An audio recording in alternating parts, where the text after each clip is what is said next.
कांग्रेस इतने लंबे समय तक सरकार में रही है और समाजवादी पार्टी और अन्य विपक्षी दलों का भी उन सरकारों को समर्थन रहा, लेकिन इन्होंने कभी भी जातिगत जनगणना कराने का कोई प्रयास नहीं किया। सडनली 11 साल बाद नरेंद्र मोदी जी के सडनली का सेंसस का अनाउंसमेंट किया। हम जानना चाहते हैं ये कब तक होगा।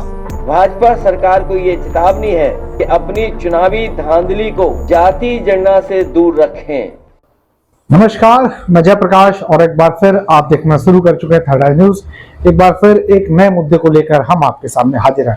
जी हां, पूरे देश में इस समय जो चर्चा है वो है जातिगत जनगणना की, जो भारतीय जनता पार्टी पिछले 11 साल से सरकार में है, जातिगत जनगणना को लेकर टाल मटोल कर रही थी।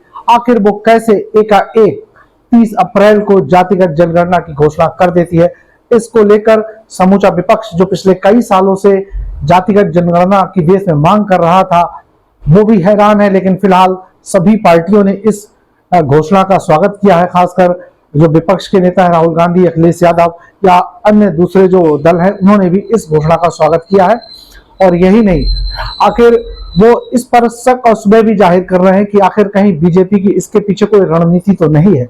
यहाँ हम बता दें कि इंडिया गठबंधन ने 2024 के चुनाव में अपने एजेंडे में भी जातिगत जनगणना को रखा था।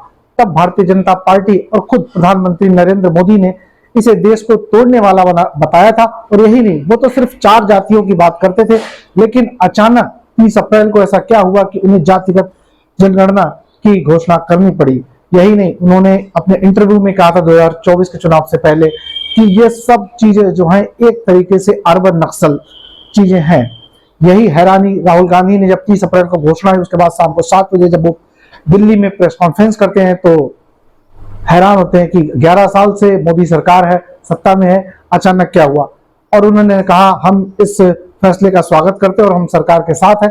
लेकिन उन्होंने एक शक भी जाहिर करा कि सरकार सिर्फ घोषणा ना करे, बल्कि ये बताए इसकी डेडलाइन क्या होगी, इसका पूरा ऑपरेशन कैसे होगा, इसमें क्वेश्चंस क्या होंगे, इसका मॉडल क्या होगा। इसको लेकर उन्होंने क्या कहा, आप भी सुनिए। पार्लियामेंट में हमने कहा था कि कास्ट सेंसस को हम करवा के छोड़ेंगे, और हमने ये भी कहा था कि 50% की जो कैप है, जो आर्टिफिशियल दीवार लगा रखी है, उसको भी हम तोड़ के हटाएंगे। पता नहीं क्या हुआ, सडनली 11 साल बाद नरेंद्र मोदी जी कहते थे कि सिर्फ 4 जाते हैं, सडनली कास्ट सेंसस का अनाउंसमेंट किया। हम इसको सपोर्ट करते हैं, पूरी तरह सपोर्ट करते हैं, मगर हम टाइमलाइन चाहते हैं। हम जानना चाहते हैं ये कब तक होगा, और ये एक पहला कदम है।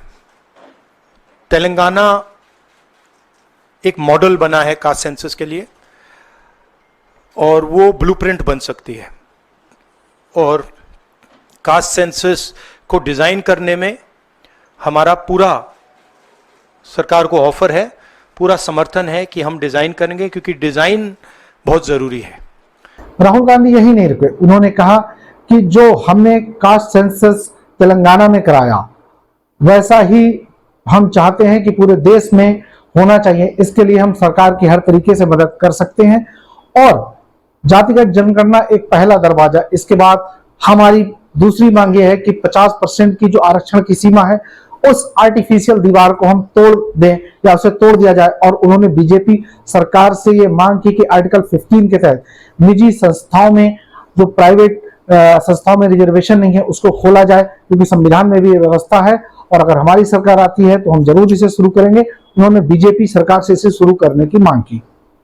मगर हम सेंट्रल सवाल पूछ रहे हैं कि चाहे ओबीसीज हों, दलित्स हों, आदिवासी हों, उनकी देश में कितनी भागीदारी है।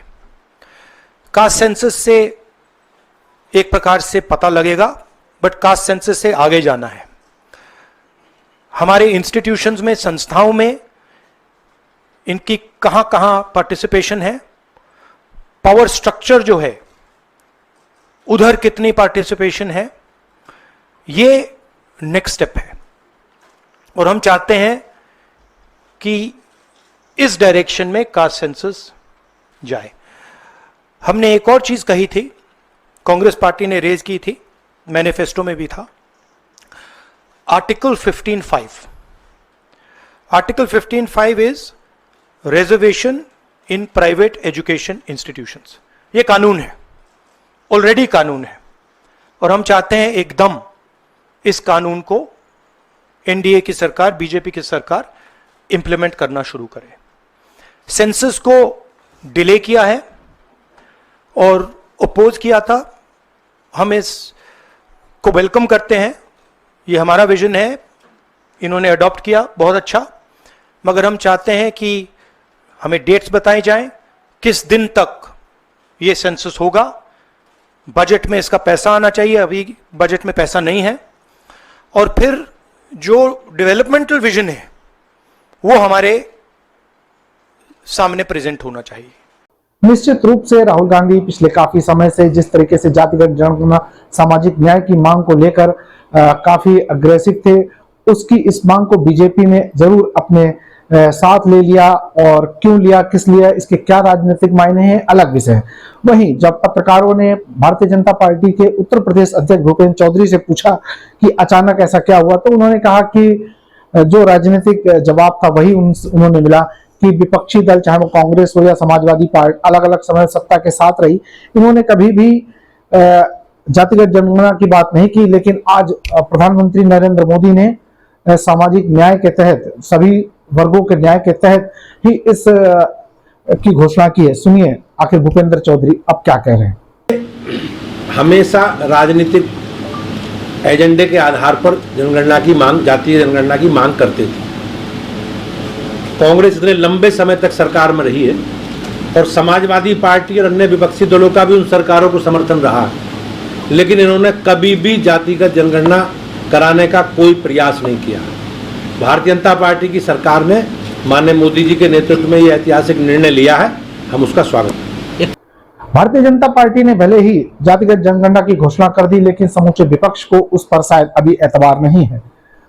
उत्तर प्रदेश के पूर्व मुख्यमंत्री और समाजवादी पार्टी के अध्यक्ष अखिलेश यादव ने सवाल उठाया है कि बीजेपी कहीं ये ना सोचे कि जिस प्रकार से वो चुनाव में धांधली करती आ रही है, कहीं इस जनगणना में कोई धांधली ना करे।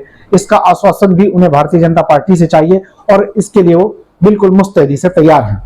सुनिए अखिलेश यादव ने क्या कहा। भाजपा सरकार को ये चेतावनी है कि अपनी चुनावी धांधली हम लोगों ने, आपने समय समय पर इनकी चुनावी धांधली देखी है, चाहे वो मुजफ्फरनगर रहा हो, मुरादाबाद रहा हो, रामपुर रहा हो, करहल रहा हो, फैजाबाद की सीट रही हो, अयोध्या की सीट मिल्कीपुर रही हो, समय समय पर और सीसीटीवी में कैद होते हुए भी इनकी चुनावी धांधली हमने, आपने और जनता ने देखी है।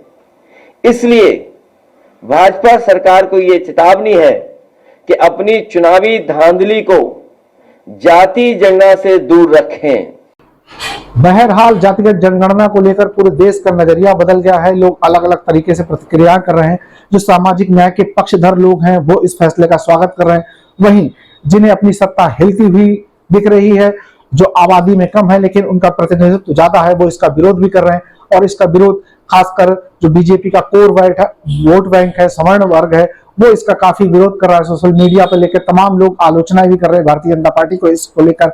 और तर्क ये दिया जा रहा है, जब देश पहलगांव और कश्मीर में जो आतंकी हमला, उस पर कोई फैसले की उम्मीद कर रहा था, तब भारतीय जनता पार्टी ने जाति का शगुफा छोड़ दिया।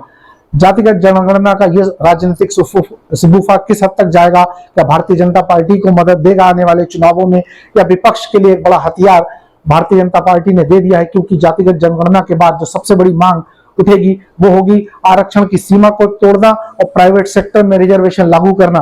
किसी भी सरकार के लिए बहुत बड़ी चुनौती होगी। निश्चित रूप से विपक्षी पार्टियां अभी ये मांग कर रही हैं, क्या वो जब सत्ता में आएंगी तो ये कर पाएंगी या नहीं।